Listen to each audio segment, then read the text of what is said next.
தாய் மாமன் தங்க மோதிர திட்டம் அறிவிக்கப்படும். ரியல் தாய் மாமன்லாம் கிடையாது, ரியல் தாய் மாமன். எப்படி ரியல் தாய் மாமன்? நான் ரியல் தாய் மாமன். எந்த தாய் மாமன் விட்டு ஓடி போவான்? எந்த தாய்மா விட்டு ஓடி போவான்? உன்னை பார்க்க வந்து காயப்பட்ட மக்களுக்கு ரத்தம் கொடுத்தது நாம் தமிழர் கட்சி. உன் கட்சிக்காரன் ஓடி போனா, ஓடுகாலி பையன் மாதிரி ஓடி போனா ஊரை விட்டு. இப்ப நான் தாய் மாமன், ரியல் தாய் மாமன். இப்படிப்பட்ட கேடுகட்ட தாய் மாமன் தமிழ்நாட்டில் பார்த்தது. அது என்ன ஆணவம், என்ன அகம்பாவம்? ஏய், ஜெயலலிதா கூட இவ்வளவு அகம்பாவத்தோட ஆணவத்தோட இருந்ததுடா. என்ன எழுதி கொடுத்துட்டா தமிழ்நாட்டை 50 ஆண்டுக்கு நீங்க சாகுற வரைக்கும் நீங்க தான் முதலமைச்சர்னு. யார் என்னமோனாலும் நான் மக்களை விட்டு எல்லாம் ஓட மாட்டேன். பணமா ஜனமா அப்படின்னு கேட்டா என் ஜனம் தான் எனக்கு முக்கியம். திரைப்படங்கள்ல வசனம் பேசுவார் பாருங்க, அதே போல நிஜத்திலையும் வசனம் பேசுறது. எனக்கு பணமா சனமானு கேட்டா எனக்கு சனம் தான் முக்கியம். யாரா விட்ட கேட்டா இதெல்லாம்? யாரு கேட்டா? யாரும் கேட்கல, நம்மளா சொல்லி விடுவோம். வாக்க பொறுக்க தமிழ்நாட்டின் முதலமைச்சர் விஜய் இப்போது போய் நான் கரூர் சம்பவத்துக்காக நான் வருந்துறேன். என்ன நாடகம், என்ன அயோக்கியத்தனம்! செத்து போனவங்க 41 பேர் உடம்ப, ஒரு உடம்ப உன் கட்சிக்காக பார்த்தானடா, ஒருத்தன் பார்த்தானடா. அன்னைக்கு உனக்காக வந்து செத்து விழுந்தப்ப என்ன பார்க்க வந்து செத்துட்டானேன்னு கட்டி பிடிச்சு காதல் அழுந்தா நீ மனுஷன்டா. நீ தலைவனும் இல்ல, நீ மனுஷனும். தமிழ்நாட்டில் நீ வந்து முதலமைச்சர் இருக்கலாம், ஆனால் மரியாதைங்கிறது மதிப்புங்கிறது முதலமைச்சர் நாற்காலிக்கு தான், விஜய் இல்ல. இத பேச நாங்க வழக்கு போடுவோம். போடு, நாங்க புஷி ஆனது இல்ல, நிர்மல் குமார் இல்ல. வழக்கு போட்டா நீ வந்து அந்தமான் சிலை அடைக்க போறது இல்ல, காலம் முழுக்க சிறைப்படுத்த போறது இல்ல. மிஞ்சி போனா 15 நாள், 1 மாசம் வந்தா அதை தாண்டி பேசுவோம், வெறி கொண்டு பேசுவோம். எப்படிப்பட்ட கேடுகட்ட அணுகுமுறை! சொந்தமா பேச துப்பு இருக்கா? சொந்தமா பேச எவ்வளோ எழுதி கொடுத்தத மனப்பாடம் பண்ணி வந்து ஒரு தலைவர் பேசுறாங்க. தமிழ்நாட்டில் இந்த கேடு கொடுத்து விட்டாங்க. இந்த ஆட்சியில 55 நாள்ல என்னடா பண்ணீங்கன்னு கேட்டா என்ன பண்ணீங்க? நாம் தமிழர் கட்சி நீங்க வெற்றி பெறல தெரியாதா? கேள்விக்கு அது பதில் இல்லடா. நாம் தமிழர் கட்சி வெற்றி பெறல, நாம் தமிழர் கட்சிக்கு அவமானம் இல்ல, மக்களுக்கு அவமானம் விடாது. ஒரு போர்க்களம், ஒரு போர்க்களம்னா நான் வாழை எடுத்து சண்டை போடுறேன், இல்ல துப்பாக்கி எடுத்து சண்டை போடுறேன் அப்படின்னா அந்த வெற்றி தோல்வியை நான் தீர்மானிப்பேன். நான் ஒழுங்கா சண்டை போட்டா வெற்றி பெறுவேன், ஒழுங்கா சண்டை போடலையா நான் தோற்றுவேன். இது போர்க்களம். தேர்தல் காலத்துல நான் அயராது மக்களுக்காக உழைச்சாலும் வெற்றி செலுத்தணுமா இல்ல தோல்வியை கொடுக்கணுமாங்கிறத மக்கள் தீர்மானிக்கிறேன். அவனுக்கு நாட்டுக்காக உழைக்க ஆள விட நடிக்கிறவன் தான் பிரசாத் தெரியுதா? அன்பு மக்களே, நாம் தமிழர் கட்சிக்கான மதிப்பீடு, அளவீடு என்பது தேர்தல் வெற்றி தோல்வி இல்ல, தேர்தல் வெற்றி தோல்வியை கடந்து மக்களுக்காக நிக்கணும்ல, அதுதான்டா. அதுதான் கலவரப்பள்ளி அணையில நுரை தள்ளுது, நுரை பொங்கி வருது. காரணம் என்ன?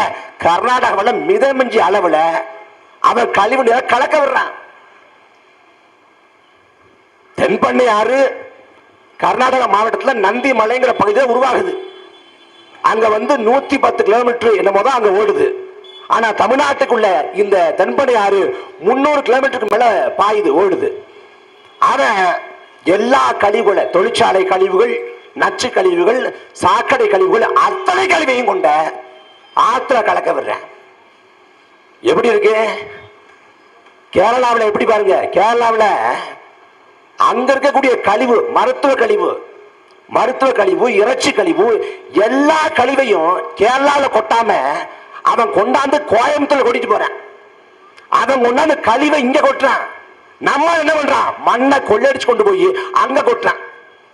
மழைய கனிம வளங்களாக பேத்து கொண்டு போய் அங்க கொட்டுறான். அவனுக்கு கனிம வளம், உனக்கு கழிவு. இத பத்திய புரிதல், அக்கறை யாருக்கு இருக்கு? யாருக்கு இருக்கு? கலவரப்பள்ளி அணையில அந்த நுழைதல்ற போது அதை பார்த்து கண்ணீர் வெடிச்சு கோபப்படுற ஆள் யாரு? நாம் தமிழர் கட்சிக்காரன் தான். எந்த கட்சி நிக்கிறான்? திமுக, அதிமுக போராட்டம் பண்ணுவான். போராட்டம் பண்ண பிறகு கமிஷன் வாங்கிட்டு படுத்துருவான். தாவேக்காவுக்கு இந்த பிரச்சனை சென்று சேரவே இன்னும் 30 வருஷம் ஆகும். என்ன கொடுமைன்னா, இவ்வளவு ஆண்டுகளமா நாம திமுகவுக்கு அதிமுகவுக்கு கோரிக்கை வச்சோம். திமுகவுக்கு அதிமுக கோரிக்கை வச்சப்ப கோரிக்கை போய் சேரும். சேர்ந்த பிறகு அவன் மதிக்க மாட்டான், அலட்சியப்படுத்துவான், உதாசீனப்படுத்துவான். இவனுக்கு போய் சேர்ந்தாலும் அவனுக்கு என்னன்னு விளக்கி சொல்றது? தாவேக்கா சார்புல பாத்தியா, எங்க கட்சி வேட்பாளரை சாதி பார்த்து மதம் பார்த்து மக்கள் ஓட்டு போடல. அவன் தான் வேட்பாளர் யாருன்னே பார்க்கலையே. வேட்பாளர் ஆனா பெண்ணா யாரு என்ன எதுவும் பார்க்கல. விசிலுக்கு போய் குத்துவோம்னா நான் விஜய்க்கு விசிறின்னா இப்ப ராத்திரி காத்து வராம விசிறிட்டு வந்திருக்கேன். மின்சாரம் இல்லை என்ன பண்றதுன்ட்டு விசில் அடிச்சீங்க. ஒரே ஒரு நொடி இந்த 5 ஆண்டு காலமும் இந்த மண்ணுக்கு இந்த மக்களுக்கு சங்குதக்கூடிய வேலையை விஜய் சிறப்பா செய்வார். ஏன்னா இவ்வளவு காலமா ஆண்டவங்க ஆண்ட ஆட்சியாளர்கள் ஒரு தவறு நடக்குது, ஒரு குளறுபடி நடக்குதுன்னா அந்த தவறுக்கு பொறுப்பே இருப்பாங்க. ஆனா அதுக்கு பிறகு காரணம் சொல்லுவாங்க, பொய்யான போலியான காரணங்களை சொல்லுவாங்க. ஆனா இப்ப வந்திருக்காரு திருவாளர், அவர் பொறுப்பே இருக்க மாட்டார். ஏமால பழி போடுறாங்க, ஏமால பழி போடுறாங்க, வாயிலை வேட்டில அடிச்சுக்கிட்டு பொது மாடியில ஒப்பாரி வைப்பார். ஒப்பாரிங்கிற கலை அழிந்து கொண்டு வந்த கலையா இருந்துச்சு. அதை மேடையில மீட்டுவாக்கம் பண்ணக்கூடிய ஒரே தலைவர் காரைக்காடு தலைவர் விஜய் தான். ஒப்பாரி தான் எம்எல்ஏ பழி போடுறாங்க. கரூர்ல நான் என்ன பண்ணேன், கரூர்ல 41 பேர் சாவதற்கு காரணம் இந்த விஜய் தான். நீ இன்னைக்கு அதிகாரம் இருக்கிற திமிர்ல ஆட்டம் போடலாம், இன்னைக்கு ஆங்காரம் கொண்டு பேசலாம், அங்கலாய்க்கலாம். ஆனால் கரூர் சம்பவம் என்று பதிவு செய்தால் வாளாறு விஜய அரசியல் கோலை என்றுதான் பதிவு செய்யும். நீ கோலை, நீ யார் காரணம்? 41 பேர் செத்து போனதுக்கு காரணம் யாரு? நாமக்கல்ல காலைல 8:30 மணிக்கு படப்பிடிப்பு என்று விஜய்க்கு சொல்லப்பட்டிருந்தா 8:30 மணிக்கு ஒப்பனை போட்டுக்கிட்டு அலங்காரம் பண்ணிக்கிட்டு உட்கார்ந்து இருப்பார். ஆனா நாமக்கல்ல 8:30 மணிக்கு பரப்புரை என்று அறிவிக்கப்படுது. 8:30 மணி நாமக்கல்ல பரப்புரைக்கு சென்னையில இருந்து 8:30 மணிக்கு கிளம்புறாரு சாவகாசமா. 12 மணிக்கு கரூருக்கு விஜய் வருவார், இது சொல்லப்படுது.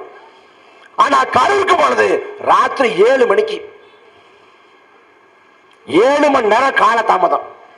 காலையிலேயே எல்லாரையும் திரட்டி அந்த பாட்டை போட்டு எல்லாரையும் ஆட வச்சு அவங்களுக்கு சாப்பாடு ஏற்பாடு பண்ணல, அவங்களுக்கு குடிநீர் ஏற்பாடு பண்ணல, ஒதுங்க கழிப்பறை இல்லை.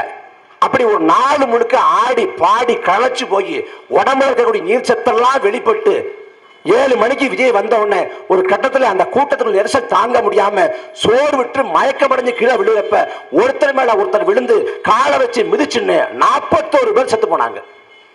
ஒரு மனசாட்சி கொண்ட மனுஷன் என்னால இத்தனை உயிர் போச்சே என்ன கதறி துடிச்சிருப்பான். நான் பொறுப்பேற்கிறேன், நான் தெரிஞ்சு பண்ணல, என்னால உயிர் போச்சு, நான் இந்த மரணங்களுக்கு இந்த சாவுகளுக்கு நான் வருந்தேன், பொறுப்பேற்கிறேன், ஒரு நல்ல மனிதன் சொல்லியிருப்பான். ஆனா விஜய் சொல்ல மாட்டார். என்ன ஒரு கேடுகட்ட கூட்டம் இருக்கே, ஒரு கேடுகட்ட ஈழத்தனமான கூட்டம். அவர் பண்ண மாட்டாருங்க, ரொம்ப நல்லவருங்க. இல்ல விஜய் சொல்றது போல தாவேக்கா சொல்றது போல சதி நடந்தது, காவல்துறை கொண்டது என்றால் கொண்ட காவல்துறை எடுத்து சண்டை போட்டுக்கணுமா, தொடரடிங்கி மாதிரி ஓடி போய்க்கணுமா? எதுக்கு ஓடி போன? வீட்டுக்குள்ள கோழி அடகாக்கிறது போல 30 நாட்கள் ஏன் அடகாத்த? ஏன் ஓடி போன? அத்தனை கட்சிக்காரன் வந்துருந்தா கரூர் அரசு மருத்துவமனையில எல்லா கட்சிக்காரரும் வந்துருந்தா வந்து நிக்காத ஒரே கட்சிக்காரன் இந்த கேடுகட்ட தாவேக்காரன் தான். அத்தனை பேரும் அலைபேசி அணைச்சு வச்சுட்டு வாட்ஸ்அப் குழுவை விட்டு வெளியே போய் ஒவ்வொருத்தன் கோவாவில் பதுங்கினான், கேரளாவில் பதுங்கினான், விஜய் வீட்டில் பதுங்கினாரு. ஒருத்தவங்க செத்து போனது உன் கட்சிக்காரன் செத்து போனப்ப உன் கட்சி கொடிய அரை கும்பத்தில் பறக்க விட்டியா? இறந்து போனவனுக்கு கட்சி சார்பாக தமிழ்நாடு முழுக்க மலர் வணக்கம் செலுத்துங்க, அவங்க பதாகை வச்சு மரியாதை பண்ணுங்க சொன்னியா? செத்து போன கட்சிக்காரங்க உடம்பு மேல கட்சி கொடிய போத்துங்க, கண்ணீர் வணக்கம் முழக்கமிடுங்க சொன்னியா? கரூர்ல ஒவ்வொரு குடும்பத்துக்கும் சராசரியாக 35 லட்சம் கொடுக்கப்பட்டிருக்கு. கட்சிகள் சார்பாக மத்திய மாநில அரசுகள் சார்பாக ஒட்டுமொத்தமா 35 லட்சம். ஆனா விஜய் என்ன சொல்றாரு, இல்ல அது போதுமானது இல்ல, நான் அரசு வேலையும் தர்றேன். சரி, அரசு வேலையே 50 நாள் கழிச்சு தர்ற. நீ பதவி பிரமாணம் எடுக்கிறப்பவே என்னால பாதிக்கப்பட்ட இல்ல இறந்து போன குடும்பத்தாருக்கு நான் அரசு வேலை தரேன்னு சொல்ல வேண்டியதானே? ஏன் சொல்லல? முதல் கையெழுத்து பாதிக்கப்பட்ட குடும்பத்தாருக்கு அரசு வேலைன்னு சொல்ல வேண்டியதானே? ஏன் சொல்லல? நான் ஆட்சி நிர்வாகத்தை அப்புறமா தொடங்குறேன், முதல்ல கரூர்ல போய் பாதிக்கப்பட்ட குடும்பத்தாரை பார்த்துட்டு வரேன்னு சொல்ல வேண்டியதானே? 50 நாட்கள் ஏன் மூடிக்கொண்டு வாய இருந்தாய்? ஏன் 50 நாட்கள் ஏன் கரூர் போகல? இப்ப ஏன் போற? கரூர்ல அதிமுக சட்டமன்ற உறுப்பினர் எம்.ஆர். விஜயபாஸ்கர் தன்னோட சட்டமன்ற உறுப்பினர் பதவியை ராஜினாமா பண்ணிட்டார். அதனால இடைத்தேர்தல் வரப்போகுது. அந்த இடைத்தேர்தலில் கேடு கட்டத்தனமா வாக்க பொறுக்கணும். வாக்க பொறுக்க தமிழ்நாட்டின் முதலமைச்சர் விஜய் இப்போது போய் நான் கரூர் சம்பவத்துக்காக நான் வருந்துறேன். என்ன நாடகம், என்ன அயோக்கியத்தனம்! அவருக்கு வலிக்குதான். யாரு? நான் போனேன்டா, நான் போனேன். கரூரை பத்தி நான் பேசுவேன். எனக்கு தகுதி இருக்கு, தார்மீகம் இருக்கு. நாம் தமிழர் பிள்ளைகள் பேசுவோம், எங்களுக்கு தகுதி இருக்கு, தார்மீகம் இருக்கு. கரூர்ல விபத்து நடந்துச்சுன்னு கேள்விப்பட்ட உடனே அண்ணன் சீமான் உத்தரவிட்டாங்க, நாம் தமிழர் உறவுகள் மருத்துவமனைக்கு உடனடியா போங்க, அங்க காயம்பட்டு சிகிச்சை பெறக்கூடிய நமது உறவுகளுக்கு ரத்தம் கொடுங்கன்னு. நீங்க எல்லாம் பேசுறீங்க. கரூர் அரசு மருத்துவமனை அந்த பிணவரை வாசல்ல விடிய கால 4 மணிக்கு வரிசையாக உடம்பு எடுக்கப்பட்டிருக்கு. வரிசையா அந்த வேலையில மாலை போடலாம், இறுதி வணக்கம் செலுத்தலாம்னு மாலை எடுத்துட்டு போறப்ப மாலை வந்து கட்சியை சேர்ந்த அண்ணன் நன்மாறன் போடுறாரு. 2வது மாலை நீ போடு அப்படின்னு கொடுக்குறப்ப மாலை போட கிட்ட நெருங்குற வேலையில உடம்பு இவ்வளவு பெருசா இல்லாம சின்னதா இருக்கு. என்ன உடம்பு சின்னதா இருக்கேன்னு யோசிக்கிறப்பதான் அது வந்து ஒரு குழந்தை அப்படின்னு தர்றப்ப நான் எப்படா குழந்தைக்கு மாலை போடுவேன்னு அழுதுகிட்டு அந்த இடத்துல நிக்க முடியாம நகர்ந்து வந்தேன்டா. எனக்கு வலிக்குதுடா. அந்த ஒப்பாரி, அந்த ஓலத்தை, அந்த கதலை, அந்த கண்ணியை நாங்கள் பார்த்தோம். நீ எங்கடா போட? இன்னைக்கு வந்துகிட்டு கரூர்ல வந்துகிட்டு வேஷம் போட்டுக்கிட்டு தர்ற. வேஷம் போட்டுக்கிட்டு சொந்தமா பேச துப்பு இருக்கா? சொந்தமா பேச எவ்வளோ எழுதி கொடுத்தத மனப்பாடம் பண்ணி வந்து ஒரு தலைவர் பேசுறாங்க. தமிழ்நாட்டில் இந்த கேலி குத்து உண்டாங்க. 4 நாட்கள் சட்டமன்ற கூட்டத்தொடர், 4 நாட்கள், 3 நாட்கள் வாயே திறக்கல. ஏன் வாய் திறக்கல? ஒன்னும் தெரியாது. 4வது ஆடு கையில கொடுத்துட்டாங்க. இதான் ஸ்கிரிப்ட் பேப்பர், இத பேசுறேன்னு ஒரு நடி அப்படி பண்றாரு. ஏன் 3 நாள் ஏன் மூடிக்கிட்டு இருந்தீங்க வாய? 3 நாள் பேச வேண்டியதானே? உள்துறை அமைச்சகம் முதலமைச்சர் நேரடி கட்டுப்பாட்டில் இருக்கு. உள்துறை அமைச்சகத்தின் சட்ட ஒழுங்கு வருது. அப்ப சட்ட ஒழுங்கு அதுக்குள்ள வருதுன்னா சட்ட ஒழுங்கு குறித்தான கேள்விக்கு முதலமைச்சர் பதில் சொல்லணும். ஆனா முதலமைச்சர் பதில் சொல்ல மாட்டார். இந்த பக்கம் திரும்புவார் ராஜமோகன் எந்திரி, அந்த பக்கம் திரும்புவார் ஆதவஜா எந்திரி. ஏன் இவர் எந்திரிக்க மாட்டார்? கையில பேப்பர் வந்தாதான் அவருக்கு வீரியம் வரும். நீங்க நல்லா கவனிச்சு பாருங்க. பொதுக்கூட்டத்தில் பேசுறாரு, மறந்து போகுது. உடனே பேப்பரை பரட்டார், பேப்பரை திருப்புறார். இவன் கேமரா திருப்பிடுறான். தமிழ்நாட்டு வரலாற்றுல எங்க கட்சி ஆரம்பிச்சு 3 வருஷம் ஆக போகுது இல்லைங்க. ஏன் இது வரைக்கும் ஊடகத்தை சந்திக்கல? ஊடகங்கள், அத்தனை ஊடகங்களும் விஜய்க்கு ஜால்ரா போட்டுக்கிட்டு சொம்படிக்குது. விஜய் நடந்தார், நிமிர்ந்தார், எழுந்தார், படுத்தார், பனையூர்ல இருந்து வந்துட்டாலே செய்தி. ஆனா என்றைக்காவது ஊடகங்களை சந்தித்து ஊடகங்கள் எழுப்பக்கூடிய கேள்விகளுக்கு விஜய் பதில் சொல்லியிருக்காரா? ஏன்னா அவருக்கு ஒண்ணும் தெரியாது. வச்சுக்கிட்டு அவஞ்சரம் பண்றாரு பாவம், ஒண்ணும் தெரியாது. வடிவேல் நகைச்சுவை ஒண்ணு இருக்கும். தம்பிராமே அண்ணன் வந்து மருதமல்லி நீட்டுவாரு. நீட்டா உடனே ஐயோ வந்துட்டாண்டா ஏத்துறான்னு அந்த மாதிரி மைக்கு நிட்டா ஓடிடுவார். ஆனா எல்லா வீரவசனமும் பேசுவார். ஏன்? எழுதி கொடுத்தா பேசுவார். மற்றபடி அவருக்கு காவிரி எங்க ஓடுது, தென்பண்ணை எங்க ஓடுது எதுவும் தெரியாது. காவிரிக்காக ஓசூர்ல அணை கட்டுவோம்ங்கிறான் கட்சிக்காரன். எப்படி ஆறு வந்து திரும்ப விடும் அந்த பக்கமா? எப்படி புரியலையே. ஆறுங்கிறது மேட்ல இருந்து பள்ளத்தை நோக்கி விடும்டா. பள்ளத்துல எப்படி மேட்டை நோக்கி போகும்? இதுல விஜய் படமாடாதெல்லாம் எல்லா கர்மாந்தத்தையும் ரசிக்கிறதுக்கு படத்துல எல்லா வசனமும் பேசுறது. ஏன் உயிரே போனாலும் விவசாயத்தை கைவிட்டுறாதீங்க அப்படின்னு அனிருத்து பின்னணி இசையை போட்டவன நம்மளாம் கண்ணீர் வெடிக்கிறது. ஐயோ அப்படிங்க. நிஜத்துல இவர் ஆட்சியில விவசாயி வந்து சாட்டை எடுத்து அடிச்சுக்கிறான். பயிர் கடனை தள்ளுபடி பண்றா சொன்னியே, இப்ப மாத்தி சொல்றீங்க. நாங்க நஷ்டப்பட்டு நிக்கிறோம், வாங்கிய கடனை கட்ட முடியலன்னா நாங்க தற்கொலை பண்ணி சாக வேண்டியதான்னு சொல்லிட்டு விவசாயிகள் தமிழ்நாடு முழுக்க போராட்டம் பண்றாங்க. ஆனா விஜய் தேர்தல் பரப்புல என்ன பேசினாரு? அடுத்த பிறவில ஒண்ணு இருக்கணும்னா அந்த பிறவில விவசாயம் பிறக்கணும். இந்த பிறவில எப்படி இருந்துக்கிறேன்? ஏன் விவசாய பிறக்கிறதுக்கு தனி பிறவி எடுக்கணுமா? காட்டுல மேட்டுல இறங்கி விவசாயம் பண்ண வேண்டியதானே? அதுக்கு இந்த கேடுகட்ட கூட்டம் கைதட்டும். பாரு, அடுத்த பிரபல விவசாயியா பிறகுட்டாரு. ஆனா விவசாயிகள் வெம்பாடு வர்றேன். கத்தி படத்துல தண்ணிய வச்சு வியாபாரம் பண்றாங்க. பன்னாட்டு முதலாளிகள் வந்து அதை சூறையாடுறாங்க. இது கத்தி படத்துல பேசினாரு. ஆனா நிஜத்துல சேலம் இருக்குல்ல, சேலம், அந்த சேலம் மாநகராட்சியோட தண்ணீர் விநியோகத்தை பிரான்ஸ் நாட்டை சேர்ந்த சூயஸ்ங்கிற ஒரு கார்பரேட் நிறுவனத்துக்கு தாரவாத்துட்டார். அது எங்க போய் நிற்கும்? இனிமே சேலத்துல எல்லா நீர் ஆதாரம், நீர் எல்லாத்தையும் அவன் தீர்மானிப்பான். 10 ஆண்டு கழிச்சு நீருக்கான விலைய சூயஸ் சொல்லுவான். ஏன்னா நடந்திருக்கு. அர்ஜென்டினான்னு ஒரு நாடு, பொலிவியான்னு ஒரு நாடு, அந்த நாடுகள்ல இதே போல பன்னாட்டு நிறுவனங்கள் போய் நாங்க தண்ணீர் விநியோகம் பண்றோம் சொல்லி நீர்வளத்தை சூறையாடி, மழை பெஞ்சா அந்த மழை பெய்யக்கூடிய தண்ணியை கூட நீ பிடிக்க கூடாது, பிடிச்சா உனக்கு நான் வந்து கட்டணம் போடுவேன்னு சொல்லி அன்னைக்கு அடக்குமுறை பண்ணி அடாவடித்தனம் பண்ணி மக்கள் போராடி விரட்டி அடிச்சான் நிறுவனங்களை. அப்படி விரட்டி அடிக்கப்பட்ட நிறுவனத்தில் ஒன்றுதான் சூயஸ், பிரான்ஸ் நாட்டை சேர்ந்த பன்னாட்டு நிறுவனம். அந்த நிறுவனத்தை சேலத்துக்கு கொண்டு வர்றார். யாரு? இவர் தான். அவருக்கு என்ன தெரிய போகுது? கையெழுத்து போடுவோம்னா போட்டிருப்பார், எதுவும் தெரியாது. அதுவும் திருவைகுண்டத்தில் ஒரு சட்டமன்ற உறுப்பினர் போய் இந்த டயர் ஏன் இப்படி ரவுண்டா இருக்கு, ஏன் கருத்து போயிருக்கு, என்ன பண்றீங்க நீங்க, ஏன் வீங்கி இருக்கு, ஏன் உப்பி இருக்கு? அந்த பக்கம் தம்பி அறநிலைத்துறை அமைச்சர் ரமேஷ், நம்ம தம்பி தான் அவரு, அவரு கடைக்குள்ள போய் இது என்ன முறுக்கா, இதை முறுக்கு நான் எப்படி நம்புறது?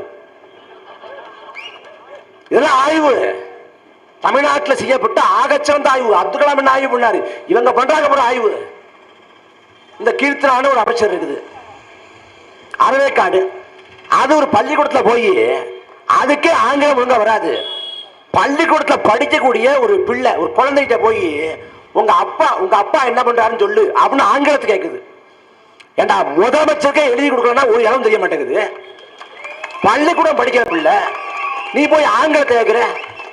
அந்த பிள்ளைய வந்து தாழ்வு மனப்பான்மைக்கு தள்ளுறது அந்த குழந்தைய.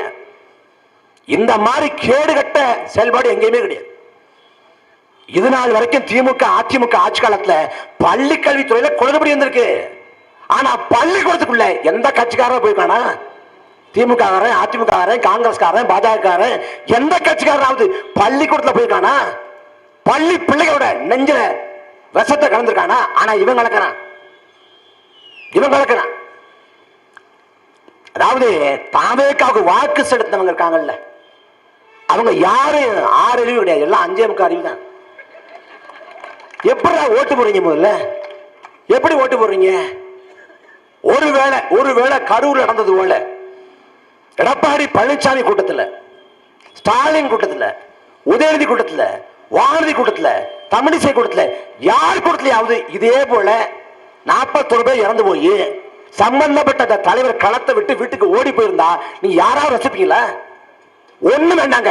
ஜனநாயகன் படம் வருது, இன்னும் 1 வாரம் 10 நாள்ல படம் வரப்போகுது. ஜனநாயகம் படத்துல ஒரு காட்சி, முதல் காட்சியில விஜய் வர்றாரு. விஜய் வந்தவொடனே விஜயை பார்க்க ஒரு கூட்டம் கூடுது. அந்த கூட்டத்தில் இடிபாடுகளுக்குள்ள நெரிசலுக்குள்ள சிக்கி கொண்டு ஒரு 40 பேர் இறந்து போயிடுறாங்க. இறந்து போன படத்தோட கதாநாயகன் விஜய் வீட்டுக்கு ஓடிடுறாரு. ஓடி போய் 1 மாசம் உட்கார்ந்துருக்காரு. 1 மாதம் கழிச்சு வந்து சொல்றாரு, நான் வழியோடு இருந்தேன் அப்படின்னு சொன்னா படம் ஓடுமா? கால் துப்பிட மாட்டான். ஏண்டா ஹீரோங்கிற அவன் போய் தொடரடிஞ்சு போய் படுத்துட்டான். போய் இவன் ஹீரோ இல்லடா காமெடின்னு கால் துப்பிடுவேன். பவர் ஸ்டார் படத்தோட நடக்காது. ஆனா நிஜத்துல நடக்குதுங்க. படத்துல நடந்து ரசிக்க மாட்டீங்க, நிஜத்துல நடக்குது. ஏங்க அங்க நடந்தது விபத்தா அது கொலையாங்கிறது 2வது பட்சம்.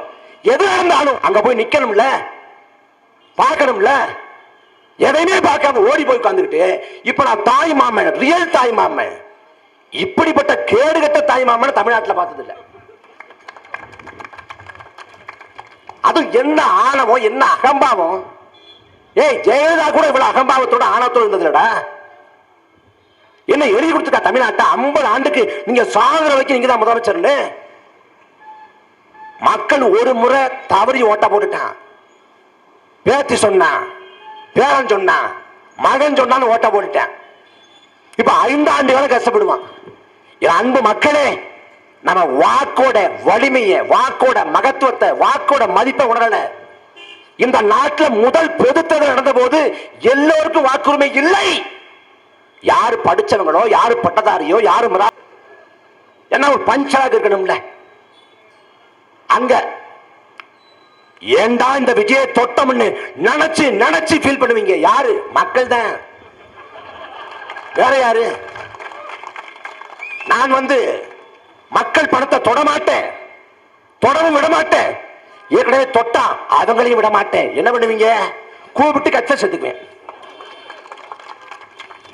ஜனநாயகன் படத்துல ஒரு காட்சி இருக்கு. என்ன காட்சி? சாட்டையை வச்சு ஊழல் செய்யக்கூடிய அரசியல்வாதியை வெளுப்பாரு. இது ஜனநாயக படத்துல காட்சி. நிஜத்துல அப்படிப்பட்ட ஊழல்வாதிகளா வாங்க, சனிக்கிழமை பணியூருக்கு வந்துருங்க, சிறப்பா இணைப்புல வச்சுக்கலாம். என் அன்பு சொந்தங்களே, ஒரே கல்விதான். திமுக அதிமுக வாக்குக்கு காசு கொடுத்தது உண்மை. திமுக என்ன பண்ற? வீடு வீடா போய் வாக்காளர் எங்க இருக்கான்னு பார்த்து அதிமுக காசு தந்து அவன் சட்டமன்ற உறுப்பினர் ஆகிறான். இவங்க சோம்பேறி இல்ல, அவளை கஷ்டப்படுறது இல்ல. நாம ஏன் வாக்காளர் காசு கொடுத்துக்கிட்டு அவர் ஜெயிச்சு வரட்டும், அவருக்கே காசு கொடுத்து வர வச்சிருவோம். திமுக அதிமுக வாக்கு காசு கொடுத்தது என்று தாவேக்கா சொல்லுது. தாவேக்கா காசு கொடுத்தேன். இப்ப என்ன கேள்வினா, ஒரு சட்டமன்ற தொகுதிக்கு 40 லட்சம் செலவு பண்ணலாம். இது தேர்தல் ஆணையத்தோட உச்ச வரம்பு. ஒரு சட்டமன்ற தொகுதிக்கு சட்டமன்ற வேட்பாளர் 40 லட்சம் தான் செலவு பண்ணணும். 40 லட்சம் தாண்டி ₹1 செலவு பண்ணாலும் அது முறைகேடு, அது லஞ்சம், அது ஊழல், அது லாவணியம். ஆனா திமுக அதிமுக சேர்ந்த சட்டமன்ற வேட்பாளர்கள் ஒரு சட்டமன்ற தொகுதிக்கு 50 கோடி செலவு பண்ண. 50 கோடி. அப்படி 50 கோடியை செலவு பண்ணி சட்டமன்ற உறுப்பினராகி 50 நாளுக்குள்ள சட்டமன்ற உறுப்பினர் பதவியை ராஜினாமா பண்ற. எதுக்காக? எதுக்காக? புத்தர் மேல பற்று மண்ணாசை, பொன்னாசை, பதவி ஆசை எதுவும் கூடாது. நான் துறவிய போக போறேன்னா, இங்க 50 கோடியை கொடுத்து நாம எம்எல்ஏ ஆயிருக்கோம். நாம தாவேக்க ஆளுங்கட்சியா இருக்கு. அங்க போனா 50 கோடிய 200 கோடியா எடுக்கலாம் அப்படிங்கிற லாபரட்ட கணக்கு. அதிமுக கட்சி ஊழல் சக்திங்கிறார், ஊழல் கட்சிங்கிறார். யாரு? இதே விஜய். அதிமுக ஊழல் கட்சியா? ஆம், ஊழல் கட்சி தான், மாற்று கருத்து இல்ல. அதிமுக யாரு? அதிமுக யார ஊழல்வாதி விஜய் குறிப்பிடுறாரு? எம்ஜிஆர் குறிப்பிடுறாரா? இல்ல. ஜெயலலிதா குறிப்பிடுறாரா? இல்ல. எடப்பாடி பழனிசாமியை ஊழல்வாதிங்கிறார். எடப்பாடி பழனிசாமியை ஊழல்வாதின்னு சொல்றாருன்னா 2017 இருந்து 2021 4 ஆண்டு காலம் எடப்பாடி பழனிசாமி ஆட்சி காலம். அந்த 4 ஆண்டு கால எடப்பாடி பழனிசாமி ஆட்சி காலத்தை தாவேகா ஊழல் ஆட்சி என்று சொல்லுது. அந்த 4 ஆண்டு காலத்துல 30 அமைச்சர்களை கொண்டு எடப்பாடி பழனிசாமி நிர்வாகம் பண்ணார்.